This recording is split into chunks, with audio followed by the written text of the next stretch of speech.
Hola, ¿cómo están? Bienvenidos y bienvenidas a este programa especial de Futuro 360, donde queremos entrar en el tema que literalmente nos da vida.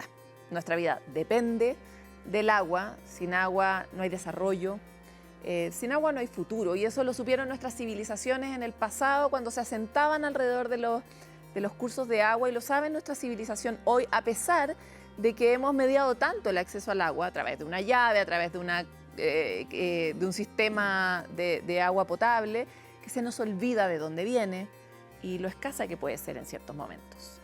Hemos vivido una sequía muy larga y algunas lluvias a veces nos distraen respecto de la realidad de nuestros acuíferos, pero recientes estudios que justamente ven el estado de las aguas subterráneas, cuál es su nivel de reserva, nos vuelven a alertar una y otra vez sobre la escasez de los recursos hídricos, y las proyecciones hacia 2050 nos vuelven a hacer abrir los ojos para tener una política pública sostenida para mirar nuestra fragilidad en materia de agua. Nosotros hicimos en la primera vuelta, antes del cierre de la primera vuelta, un especial en materia de agua que fue muy comentado, lamentablemente, principalmente en el mundo al que le interesa la conversación sobre agua. Y es por eso que queremos insistir junto a ustedes, de la mano de los representantes de las dos candidaturas que hoy van a segunda vuelta, para hablar de agua, que es un tema que importa y que necesita estar en nuestra agenda los próximos 4 y los próximos 40 años en Chile. Nos acompaña hoy Daniel Melo, diputado del Partido Socialista y vocero ambiental de Janet Jara, y Cristian Valenzuela, del equipo de recursos hídricos de José Antonio Kast. Bienvenidos ambos, gracias por estar aquí. Gracias, Paloma, por la invitación. Sí, gracias, Paloma. Bueno, y saludar también a Cristian. Igualmente, Daniel. Todo muy cordial, como necesitamos, porque el agua no se resuelve con peleas, se resuelve con acuerdos, así lo sabemos, pero quisiera sentar como un piso mínimo sobre cuál es la aproximación que tiene cada una de las candidaturas a la conversación sobre agua. Y particularmente quisiéramos despejar cosas que aparecen dentro de los programas sobre cuál es la postura de cada uno de los candidatos respecto del derecho humano al agua. Entonces vamos a revisar una gráfica para poder comenzar esta conversación.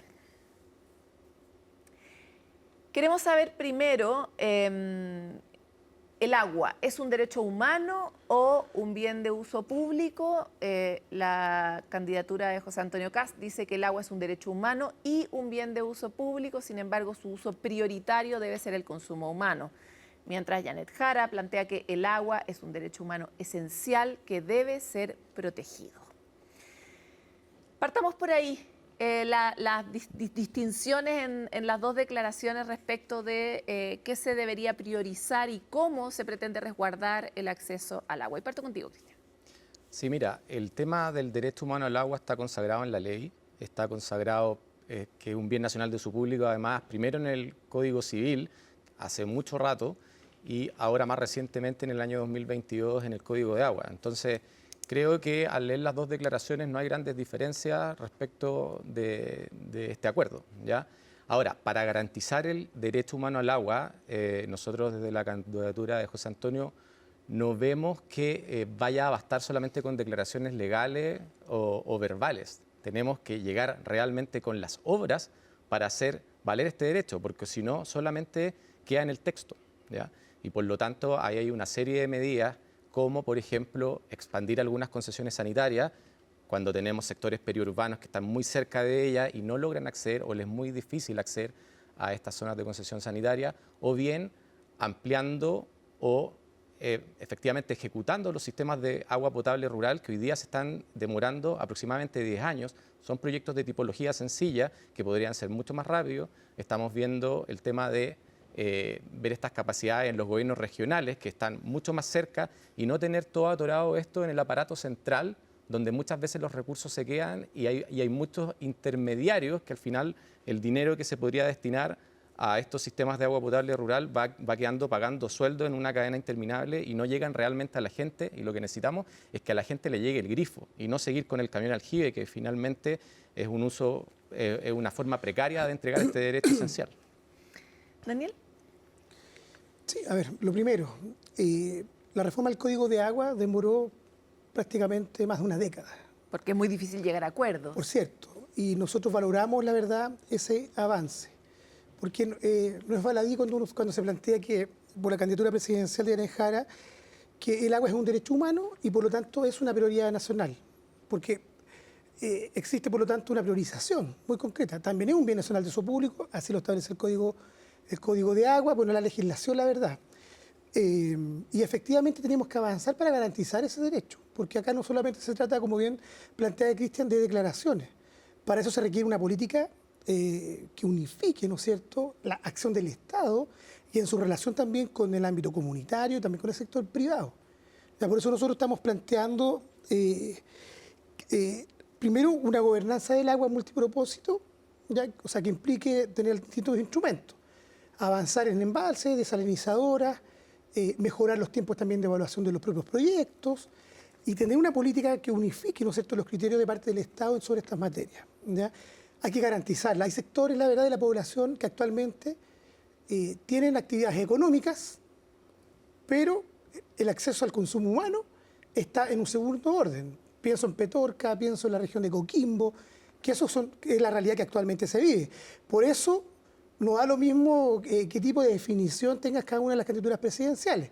Nosotros la entendemos como una prioridad, entendemos que hay además una emergencia hídrica en nuestro país, producto también de fenómenos que son globales, pero que también lo vive nuestro país, como por ejemplo el tema del cambio climático, la desertificación y todo lo que implica aquello. Vamos a volver sobre varios puntos de tu respuesta y también sobre los puntos de infraestructura que acabas de mencionar, pero volviendo al punto del derecho, entendemos que no están en un lugar distinto. Ambos reconocen la prioridad del uso humano y Cristian avanzaba sobre estas líneas de buscar maneras de que la solución llegue más rápido a los territorios. En esa materia en específico, ¿ustedes han pensado una estrategia?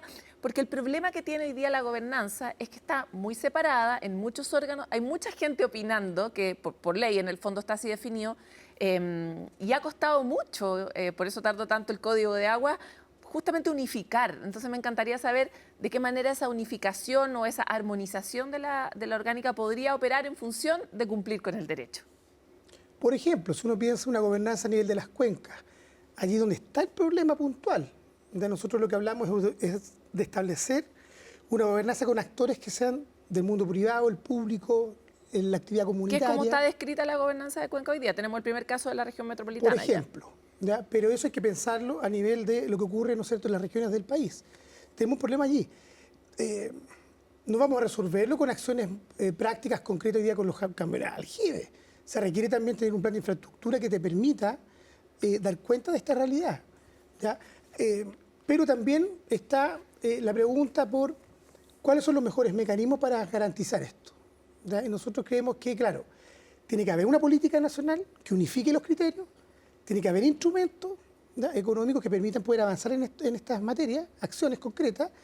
Creo que efectivamente los tiempos... ¿Instrumentos como las licitaciones que planteaba Cristian, por ejemplo? No, estoy pensando, por ejemplo, en cómo se mejoran los tiempos en términos de los mecanismos de evaluación, por ejemplo, de los propios proyectos. Claro, los permisos. Pero también, por ejemplo, infraestructura de una escala distinta, como son los embalses, ¿ya? Para ver qué es lo que ocurre con aquello. Vamos a ir a infraestructura ahora, pero quisiera ir de lo particular y en el fondo cuando hablamos de derecho humano al agua estamos hablando de un derecho que está asociado al derecho a la vida. Por eso quería partir un poco por ahí y quisiera avanzar sobre varios puntos que se han señalado y que rodean la conversación sobre código de agua. Tal como planteábamos recién, el código de agua costó mucho, ha costado mucho que salga, está recién estrenado y todavía no está implementado. Pero aún así, ¿ustedes son de la idea de mantener el Código Agua tal cual está o preferirían reformarlo, avanzar en alguna novedad en esa materia? Mira, Paloma, en respecto a ese tema, el Código de Agua se implementó hace poco en la reforma, ¿ya? Entonces hay que ver todavía, darle chance de ver qué es lo que funciona bien y qué es lo que hay que mejorar. Nosotros hemos visto hartas cosas que hay que mejorar, o sea, más allá de que esta discusión tardó mucho tiempo, hubo una indicación sustitutiva del presidente Piñera en su momento, que luego el parlamentarismo de facto que tuvimos en una época no surtió ni un efecto y se siguió con un proyecto original que a juicio de nosotros tiene hartos bemoles, pero estamos obviamente esforzados en que algunas de esas cosas se puedan mejorar con gestión, ¿ya? Y no siempre tratar de modificar una y otra vez la ley, porque necesitamos también entregar cierta certeza y no estar cambiando las reglas del juego todo el tiempo. Tú hablaste bien de los planes estratégicos de recursos hídricos en Cuenca, que es algo que ahora está incorporado en el Código de Agua, y ese es el ámbito de gestión, las agrupaciones de Cuenca, en el fondo, donde nosotros queremos discutir toda la priorización de proyectos que tiene que ver para desarrollar todo lo que tiene que ver en materia de recursos hídricos, tanto la priorización del consumo humano, que por derecho humano al agua, pero también las actividades productivas y todos los requisitos ecosistémicos que también entrega el agua, ¿ya? Porque no podemos quedarnos pegados solamente en una cosa, tenemos que avanzar en las tres, porque la agricultura, la minería y otros usuarios de agua también son, indirectamente hablando, un consumo humano, porque dan trabajo. Cualquier actividad productiva. Exactamente, dan trabajo, generan empleo, se traduce en bienestar de las familias, entonces necesitamos también no abandonar eso. Por eso esta gobernanza a nivel de Cuenca la queremos tomar, ya no seguir hablando tanto de más diagnósticos, sino que realmente actuar en este ámbito, y por lo mismo me sorprende harto que desde la candidatura de Janet estén proponiendo los embalses, porque ya le escuché a Daniel 2 veces hablar de los embalses y yo estoy feliz porque realmente son proyectos en los que en Chile se ha opuesto muchas veces el actual oficialismo. Yo no sé si Modatima u otros movimientos que apoyan la candidatura de Daniel, o sea, de Janet Jara, estarán informados de que el programa de Janet quiere hacer embalses, pero ellos siempre se opusieron. Y para nadie es un secreto que desde el mundo de José Antonio los embalses son una prioridad, así como también son una prioridad también la desalación, la infiltración de acuíferos para aprovechar mejor la recarga, las soluciones basadas en la naturaleza, pero nosotros no nos cerramos a ningún tipo de solución. Ya, me encanta que hayas hecho ese punto porque eso me da pie para presentar la gráfica de infraestructura, que es algo de lo que Daniel ya ha comenzado a hablar y que nos permite entender de qué hablamos cuando hablamos de infraestructura para el agua. La candidatura de José Antonio Kast plantea eliminar regulaciones y fomentar aquellas que sean necesarias para el fomento de la inversión en materia de agua. Derogar y modificar, dictar nuevas guías e instructivos que entreguen certeza jurídica a todos los actores del CIA, siempre con pleno respeto al medio ambiente. Desarrollo de un nuevo plan para concesiones de obras públicas en obras de desalación y reuso de agua, mientras la candidatura de Janet Jara plantea acelerar la construcción de plantas desaladoras multipropósito, quisiera entrar en esa definición, concesionadas o públicas para uso productivo o consumo humano, construcción de 3 nuevos embalses en Zapallar, La Punilla y Boyenar, fomentar infraestructura para el reuso de aguas residuales tratadas, industriales y domiciliarias. Respecto de estos dos temas, quisiera yo también dar un marco. Es importante comprender que cuando se hace una cosa y no otra, todo tiene impactos asociados, ¿verdad? Cuando se hace embalse, uno asegura un cierto acceso humano al agua, pero también tiene impactos ecosistémicos. Cuando se desala agua, por supuesto que tiene muchos beneficios en muchos sentidos, también tiene impactos ecosistémicos. La verdad, no hay forma de no pagar algo. Algo que sea naturaleza, algo que sea infraestructura, algo que sea acceso en alguna de las soluciones. Y es por eso que quiero volver con ustedes, dando un poco este contexto. ¿Qué es infraestructura multipropósito? Para ser súper específica. A ver, antes de la respuesta, cuando uno apunta, por ejemplo, al programa de José Antonio Kast, lo que uno escucha es desregulación, eliminación, por lo tanto, es desmantelar de alguna forma lo que está hoy día actualmente en materia legislativa, ¿ya?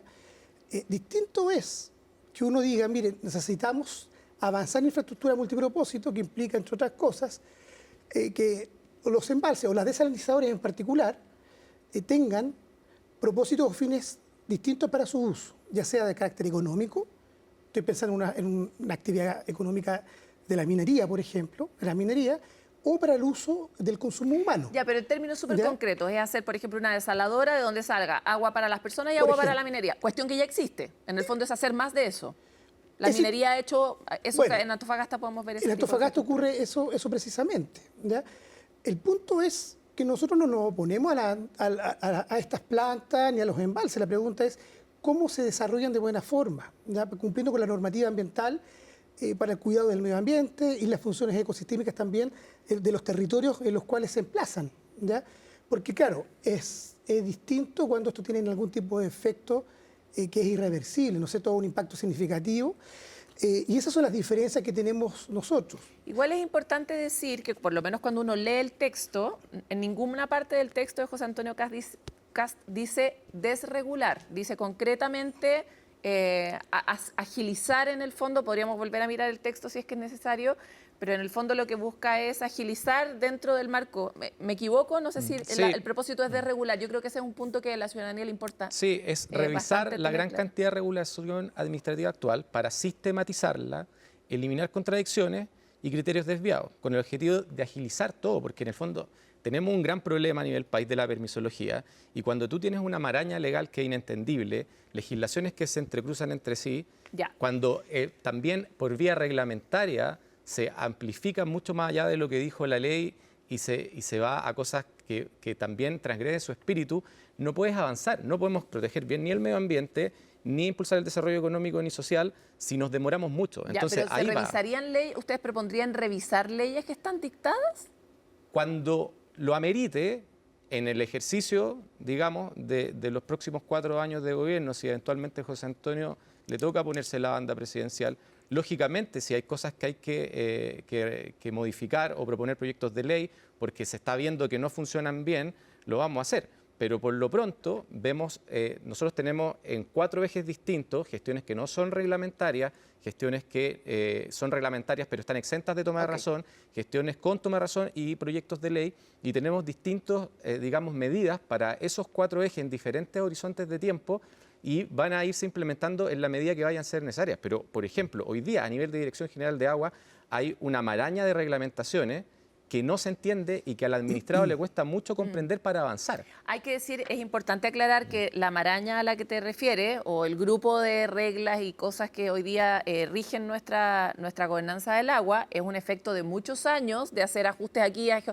sea, me refiero, es algo que le podemos adjudicar a los últimos 4 gobiernos, no al último gobierno específicamente, porque es como una construcción sobre la construcción y nunca hemos Yo creo, Paloma, llegado que realmente a propósito de la próxima decisión que deben tomar los chilenos y chilenas en 2 semanas más, es importante que la candidatura presidencial de José Antonio Kast sea clara, porque esto es lo mismo cuando se plantea, por ejemplo, que se va a reducir el gasto del Estado en 100.000 millones de dólares y que vamos a ver en qué. Entonces, yo tengo una pregunta que es real, o sea, ¿cuál?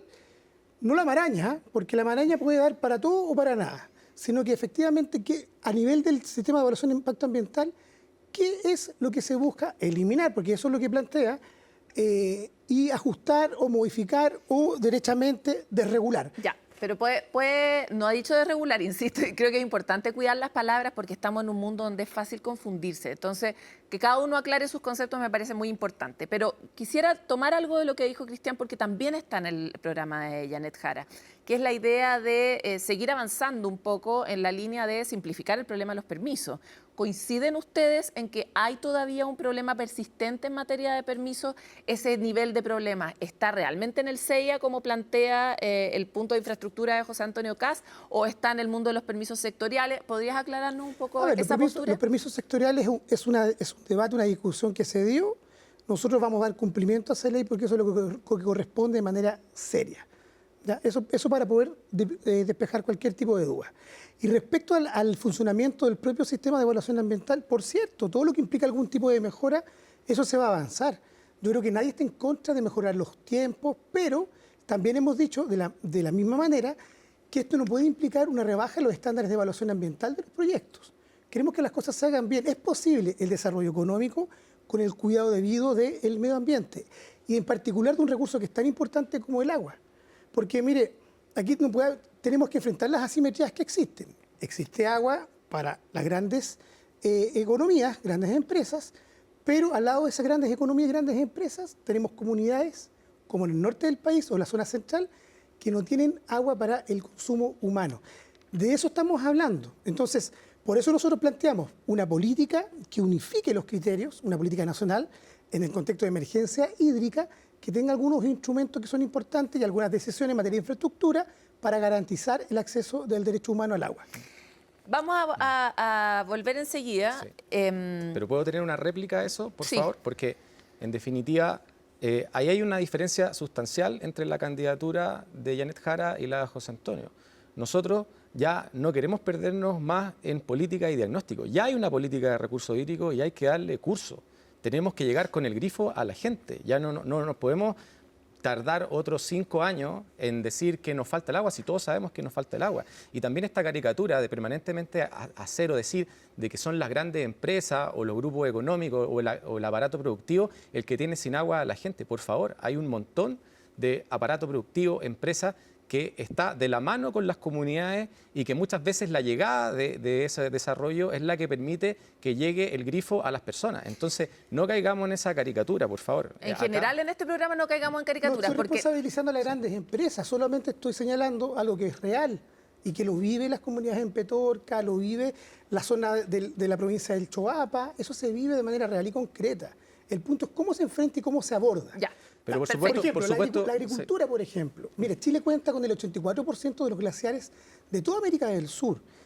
Verdaderos seguros hídricos. La pregunta es, ¿qué hace el Estado para poder garantizar que ese seguro hídrico se proteja, conviva con la actividad económica, le permita también, por ejemplo, al mundo de la agricultura contar con agua, no solamente en los tiempos, por ejemplo, estivales, porque esa es la realidad de fondo. Sí, hacia allá voy a ir. Tenemos una ley de glaciares y todo lo que falte hay que implementarlo. Pero, por favor, acá lo que hay que hacer es no ponernos palos en la rueda. Lo que hace Chile permanentemente es ponerse palos en la rueda. Ya, ahora, perdóname, pero en el tema de permisología habían dos, porque se tocaron distintos ámbitos, no solamente el tema del CIA, sino que habían, por ejemplo, un artículo muy importante que se proponía en el proyecto de permisología, que era de este mismo gobierno, que venía a solucionar un tema de recurso hídrico importantísimo, que tenía que ver con que se prohibían los cambios de punto de captación de gente que ya tenía derechos de aprovechamiento de agua, se les prohibía a la gente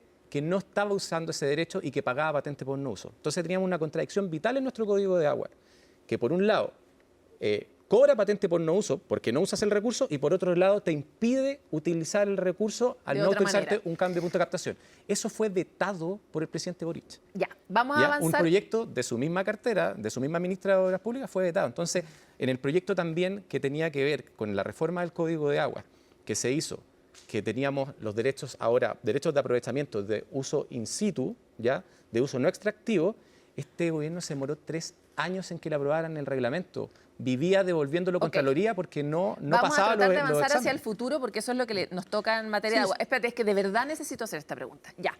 Resulta que nosotros tenemos una realidad bien complicada de manejar. Tenemos mucha más cantidad de derechos que de agua real. Y esos caudales van moviéndose en el tiempo. Eso es un problema matemático básico, ¿no? Decimos que tenemos A, pero en realidad tenemos A menos X, ¿no? Exacto. Y eso supone administrar una escasez en aumento y también supone administrar muchos usos. El mundo productivo, por ejemplo, sabemos que el principal usuario hoy día es la agricultura y Chile pretende ser y seguir siendo un exportador, una potencia agroalimentaria de nivel global. Y por lo tanto la demanda de ese recurso por parte de ese sector es muy alta. La minería ha resuelto bastante de su demanda por la vía de las desaladoras, etcétera, y varias otras tecnologías. Y por lo tanto, cuando hablamos de estos mecanismos de cuenca, de estas organizaciones de cuenca, donde todos son convocados a generar soluciones, igual hablamos de algo que no es rápido, porque los acuerdos son lentos. Lo sabemos a propósito de la discusión del Código de Agua y lo sabemos también a propósito de la primera experiencia que tuvimos con la cuenca del río Maipo, que fue lanzada el año pasado. Entonces, cuando incorporamos el elemento naturaleza, y aquí vamos a revisar algunas de sus propuestas, ¿cómo se resuelve finalmente esta demanda? Porque mira, la candidatura de José Antonio Kast plantea impulsar un progreso económico compatible con los ecosistemas. Diría que esto es muy nuevo, o sea, estas son palabras nuevas para las candidaturas, de modo que el medio ambiente y el desarrollo se fortalezcan mutuamente. Sabemos que esa promesa no es infinita, ¿no? Porque cuando uno hace una cosa deja de hacer otra, el agua es un recurso limitado. Mientras la candidatura de Janet Jara plantea el fortalecimiento de una red de salares protegidos, esto es bien específico y está muy asociado particularmente al acuerdo que se logró con SQM durante el gobierno vigente y al peligro eventual de estos mismos ecosistemas. Y por otro lado propone planes de manejo para la acuicultura en aguas protegidas, que también responde a otra polémica que ha ocurrido durante este gobierno y tiene que ver con la presencia de salmoneras en áreas protegidas. Ya. Como ven, son cosas bien difíciles de comparar. Definitivamente no son peras y manzanas. Pero lo que quiero hacerles es una pregunta general primero, que es, ¿cuál es el rol de la naturaleza en la conversación de agua hoy dentro de sus propuestas para sus candidaturas? Y voy a partir contigo porque acabas de contestar tú. Bueno, nosotros entendemos que el desarrollo económico debe realizarse en una relación equilibrada con la naturaleza. Es parte esencial de nuestras propuestas, ¿ya? Dicho de otra forma, si nosotros reconocemos que tenemos un problema de cambio climático, de emergencia hídrica, ¿ya?, de problemas a propósito del cuidado de nuestra biodiversidad, bueno, toda la orientación de la política pública debiera estar consciente de aquello, ¿ya? Y por lo tanto, para nosotros es un tema muy central. A mí me llama mucho la atención que José Antonio Kast, su propuesta, hablen, por ejemplo, de soluciones basadas en la naturaleza. Es algo bien novedoso, la verdad, ¿ya? Porque al menos en los últimos 4 años sus seguidores en el Congreso han votado. Ya, pero cuénteme de las suyas sobre este mismo sí, pero tema. prácticamente, ¿Tienen propuestas de incorporación de esa infraestructura de soluciones basadas en la prácticamente en contra. Lo primero es la implementación del Servicio de Áreas Protegidas y Biodiversidad. Eso para nosotros es central, ¿ya? Seguir en ese avance, en el fondo. Por supuesto que sí, hay que implementarlo, ¿ya?, de manera técnica, con harta convicción también respecto a las voluntades que existen para poder implementar este servicio. Eso es muy importante. Todo lo que ocurre, por ejemplo... ¿Y va a pelear por un aumento presupuestario en esa materia? Porque la ley SBAP todavía le falta más recursos. Acabamos de votar el presupuesto para el próximo año y lo peleamos. Yo no quiero meterle pelo a la sopa aquí, pero los sectores que han votado en contra de los presupuestos para la Oficina de Transición Ecológica, en materia de cambio climático, la propia ley, votaron en contra además la implementación del servicio, es los seguidores de José Antonio Kast. Entonces, o sea, la respuesta es sí. Por el lado nuestro, obvio que sí, porque tenemos una convicción, no de ahora, no porque queremos ganar una elección presidencial, sino que hemos defendido esta propuesta a lo largo de todo este tiempo. Y creemos que es muy necesario y muy central, porque además, como bien tú lo planteabas, o sea, al inicio de esta conversación, el agua es vida y la pregunta es, ¿cómo se reconoce ese valor natural y ambiental para las actuales y las futuras generaciones? Porque claro, efectivamente, todo el desarrollo económico del país, uno puede mirar cómo se desarrolla de manera equilibrada.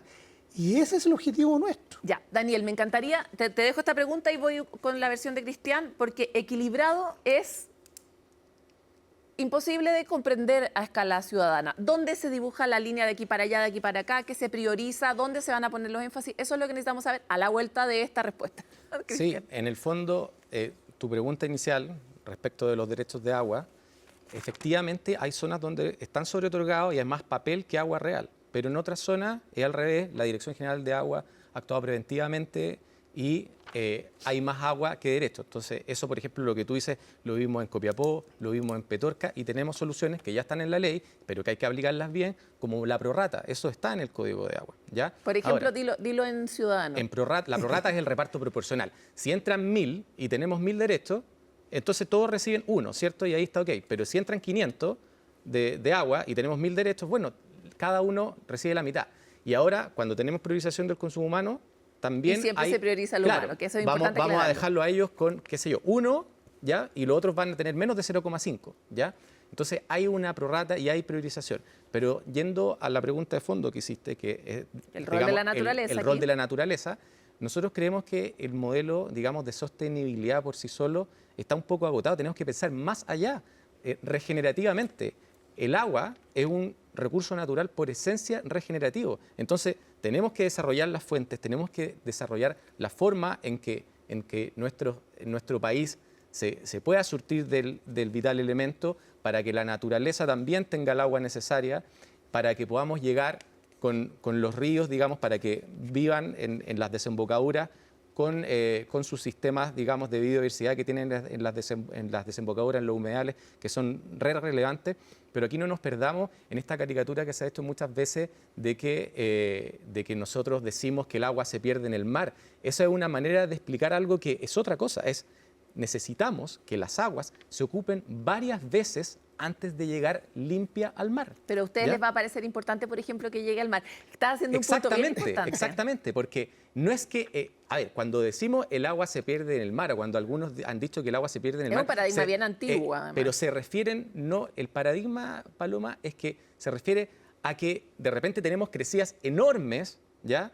Eventos extraordinarios, y esa agua nadie la logra aprovechar porque no tenemos las obras, porque no hacemos la gestión, porque tenemos las leyes que están descansando, y el rol que tenemos que tener nosotros es, digamos, hacer que esta agua quede al servicio, sí, de la naturaleza, pero también de las comunidades y del aparato productivo. Porque nada nos sirve, por ejemplo, un tremendo aluvión que llega y rompe todo y que también no va a ayudar en nada en temas de sustentabilidad, si esa agua la podríamos haber recargado acuífero, si podríamos haber llenado algún embalse, o si podríamos compartirla con la cuenca al lado, que a lo mejor Excelente ejemplo, porque efectivamente lo que estás planteando no solo requiere de, no sé, construir un embalse para cuando haya una inundación. De hecho, ahí es bien complicado el uso de esa agua porque es un agua bien revuelta, digamos. De hecho, se abren las compuertas.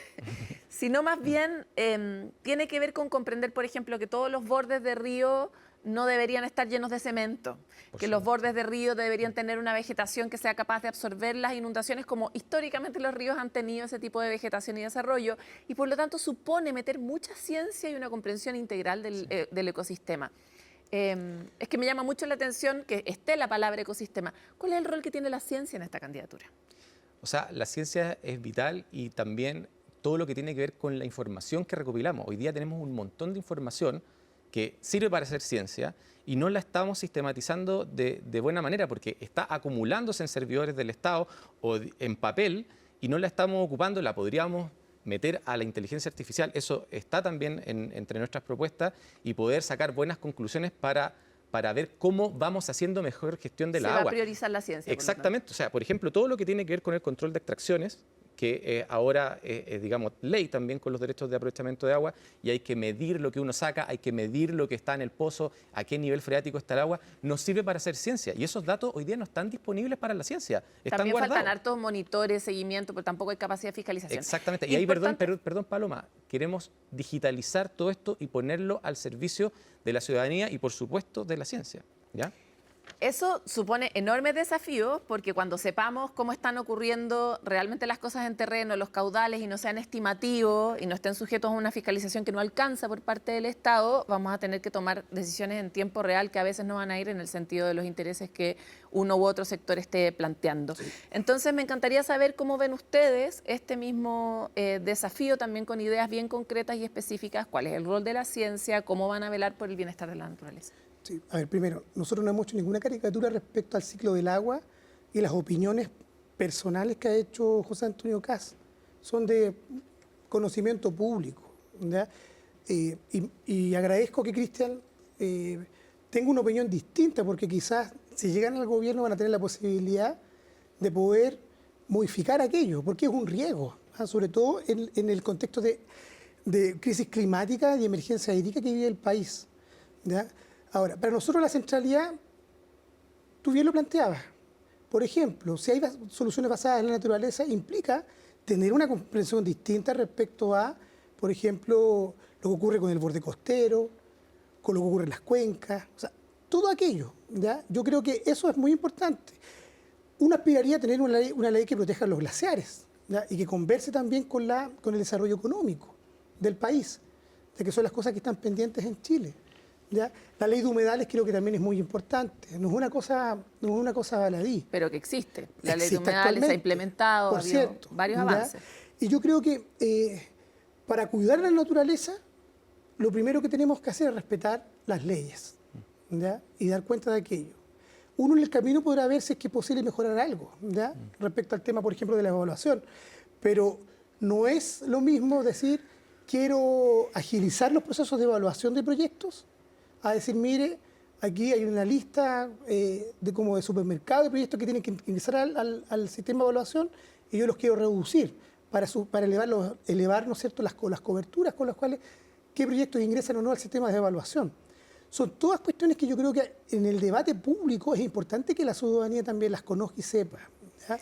Nosotros creemos que la naturaleza hay que cuidarla de la misma manera que el desarrollo económico del país no solamente debe privilegiar a algunos pocos, sino que ese fruto también tiene que llegar a todos los chilenos y chilenas. Claro, pero eso siempre es un trade-off.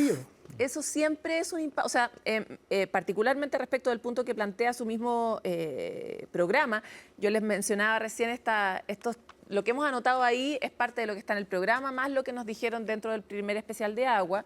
Y uno de los puntos de Janet Jara tenía que ver justamente, por ejemplo, con el uso, la asignación de ciertos permisos para desarrollar actividades de acuicultura en áreas protegidas. Entonces, lo que quiero saber es dónde se dibuja la línea del cuidado de la naturaleza y qué tenemos que esperar, cómo se prioriza una cosa o la otra. Lo digo en relación a las dos posturas respecto de los salores y la acuicultura. ¿Dónde está la línea? Porque siempre o sea, una acuicultura en una área protegida siempre va a generar un impacto. No hay ninguna posibilidad de que no, eso está súper estudiado. Entonces, ¿dónde está? Sí, pero es distinto señalar, por ejemplo, que la ley Lafkenche es un obstáculo para el desarrollo de un país cuando existe un derecho de por medio de las comunidades ancestrales de nuestro país, ¿ya? Y además un convenio internacional como el convenio 169 de la OIT, ¿no es cierto?, por los temas de consulta indígena. Entonces, por eso es tan importante también cuál es la decisión que va a tomar el Estado de Chile y el próximo gobierno en el respeto a los convenios internacionales, por ejemplo, ¿ya? Entonces, claro, tú me preguntas a mí, ¿cómo vamos a delinear? Bueno, lo primero es que aquellos convenios internacionales, aquellos compromisos que tiene el Estado de Chile se cumplan y no se pongan en cuestión, ¿ya? O no se relativicen en el fondo. Es que cuando se llevan al terreno es difícil porque por la ley Lafkenche no podríamos tener ninguna salmonera en un área protegida. Pero hoy día tú tienes esos permisos en las concesiones.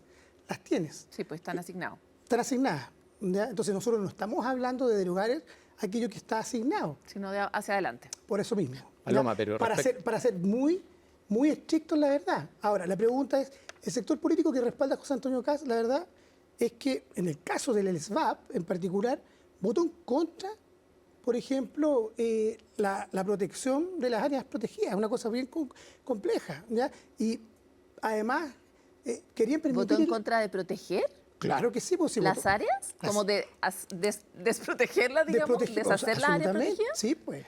Sí, pues. O sea, a mí me lo contó, si nosotros estuvimos en el debate, ¿ya? Todo lo que implica las concesiones sectoriales en particular, ellos la votaron en contra. Entonces, claro, el programa de gobierno puede aguantar todo, ¿ya?, en el papel. La pregunta es, ¿qué es lo que va a ocurrir en la práctica? ¿Ya? Porque yo puedo compartir muchas de las aseveraciones que tiene Cristian, pero uno tiene la legítima duda de si efectivamente se van a cumplir con los convenios internacionales que tiene el Estado chileno y con la propia legislación que hemos venido dando, sobre todo pensando en la implementación del Servicio de Áreas Protegidas y Biodiversidad. ¿Cristian? Nosotros somos muy respetuosos de la ley y vamos a cumplir todo lo que haya que cumplir. Pero respecto de lo que conversa Daniel, tú hiciste una pregunta. La pregunta es cómo compatibilizamos al final todos estos anhelos, deseos de protección con que efectivamente se hagan los proyectos que también están en el programa y en el papel que aguanta todo, ¿cierto? Entonces, cuando vemos que hay incompatibilidades, por cierto, que hay que decir, bueno, tenemos que, por un lado, proteger o hacer cumplir ciertos convenios y leyes, pero por otro lado también necesitamos desarrollar a la gente que necesita trabajo, que necesita empleo, que el agua efectivamente le llegue. Entonces no se trata de que aquí se hayan rechazado cosas por rechazar. Hay un debate de fondo y los votos que hayan habido están argumentados, ¿ya? Ahora nadie habla, por ejemplo, en temas de recurso hídrico del registro. Este es un tema súper poco popular, no es sexy, no capta votos, pero tenemos un desorden en cuanto al sistema registral de la agua y hoy día tenemos una cosa extremadamente larga desde que alguien es propietario de un derecho, lo inscribe en el conservador de bienes raíces, después lo tiene que registrar en el catastro público, que es un segundo registro que es administrativo, distinto al del conservatorio, después tiene que anotar ese certificado al margen. ¿Cómo arreglarlo? Y eso hay que arreglarlo. Nosotros, por ejemplo, ahí proponemos una plataforma centralizada donde se coordinen los distintos conservadores a nivel nacional que no tienen una lógica de cuenca y más encima se han ido separando, se han ido fraccionando estos conservadores de bienes raíces y eso hace muy difícil hacer gestión. Si nosotros nos podemos llenar de palabras bonitas, pero si no sabemos quién es propietario de los derechos de aprovechamiento de agua, nunca vamos a poder gestionarlos bien. Entonces, para aplicar, por ejemplo, estos planes estratégicos de recursos hídricos en cuenca, necesitamos saber efectivamente quién es dueño del agua. Entonces, de los derechos de agua, ¿ya? Y por lo mismo ahí tenemos una propuesta de unificar 3 en 1, 3 trámites que se hacen hoy día, que demora mucho tiempo y que la DGA también demora mucho en entregar un certificado, ahora acortarlo en un solo trámite. Y ese tipo de cosas te van agilizando la gestión. Son apasionantes estos temas, pero tenemos que hacer una breve pausa y ya seguimos con este especial de agua en Futuro 360. No se muevan.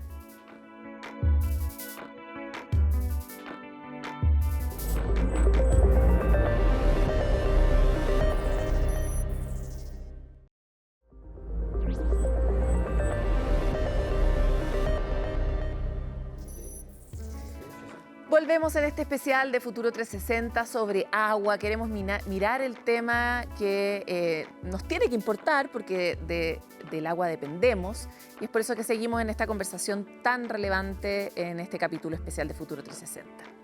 Sabemos que los primeros 100 días de gobierno son unos que marcan el tono de lo que viene hacia adelante, de las prioridades, y por eso me encantaría saber si dentro de los 100 primeros días hay algunas medidas relacionadas en particular con los temas de agua que se quieran implementar. Nosotros habíamos encontrado particularmente por la candidatura de José Antonio Kast la voluntad de agilizar los proyectos de agua potable rural, tú lo mencionaste al inicio, y en la candidatura de Janet Jara avanzar en un sistema de gobernanza de cuencas. Este sistema, como habíamos dicho, igual ya está descrito, lo que pasa es que cuesta que funcione y que funcione rápido.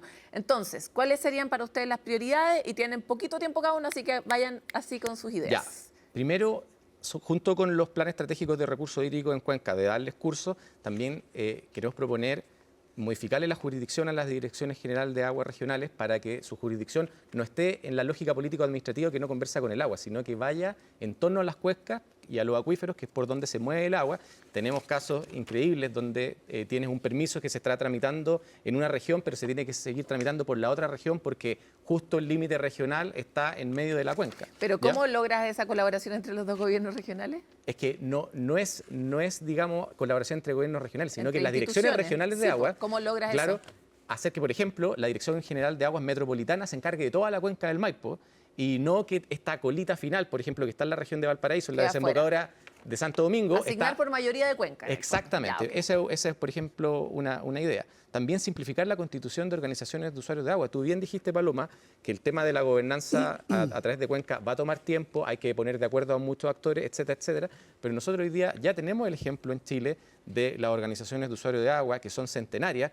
El canal San Carlos, que todos lo conocemos, que pasa por toda la... es una organización centenaria que funciona... Los canalistas tienen intereses distintos de los otros. Pero no creas, porque entre ellos también han tenido pugna y han peleado mucho, pero han sabido ponerse de acuerdo. Entonces, aprovechar este conocimiento en las juntas de vigilancia, en las asociaciones canalistas, en las comunidades de agua subterránea que ahora están en cierne, que se están formando, que es la lógica como vecinal que hoy día existe en Chile a nivel de agua, y llevarla a este aparato más macro, porque hoy día, por ejemplo, los ríos los tenemos seccionados en juntas de vigilancia. ¿Y esto está dentro de los 100 días? Eso específicamente está dentro de las propuestas que se quieren dentro de los 100 días. Bueno, gracias por tener como asumido que vas a tener un cargo. Y que vamos a ganar, pero eso primero hay que lograrlo. Segundo, porque hoy día se demoran más de 12 años esta organización en constituirse. Entonces, un poco el símil de la empresa en un día, no sé si va a poder ser un día una organización de aguas, pero sí agilizarlas mucho más. En Australia, un permiso de cambio de punto de captación se demora 4 días.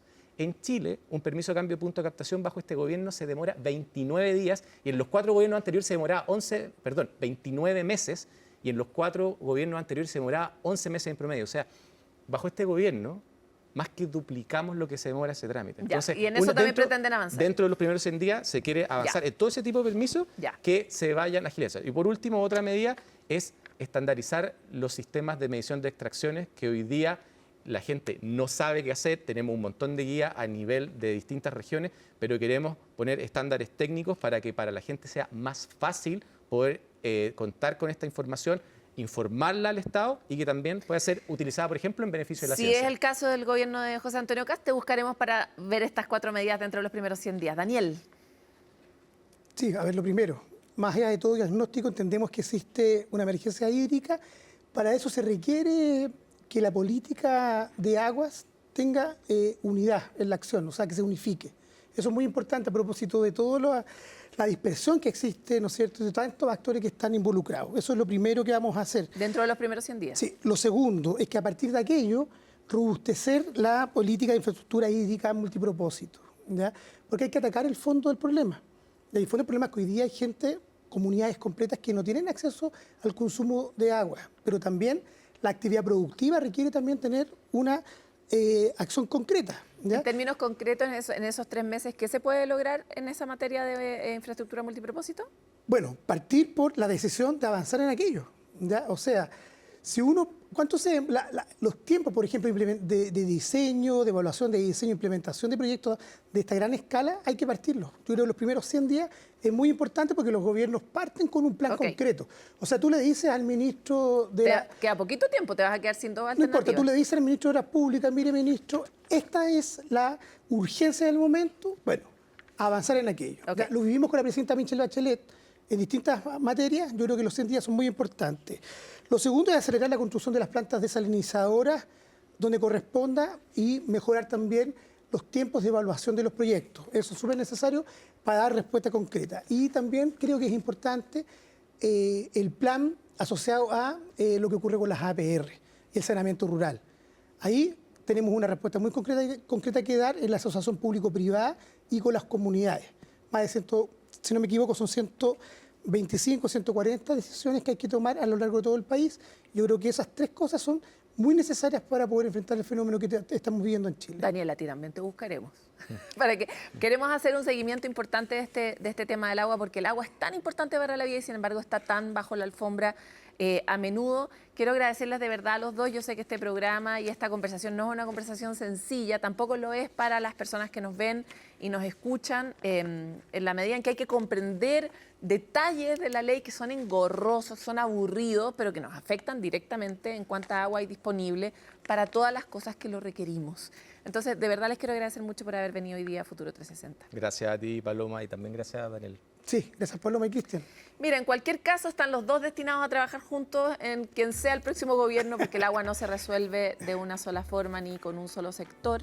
Esta es una conversación muy importante y cada vez más urgente en la medida que las presiones del cambio climático aumentan y también las presiones del crecimiento de la población en los grandes centros urbanos, en la forma en la que administramos nuestro desarrollo, termina siendo muy tensionante de la estructura que habíamos desarrollado en otro escenario en el pasado.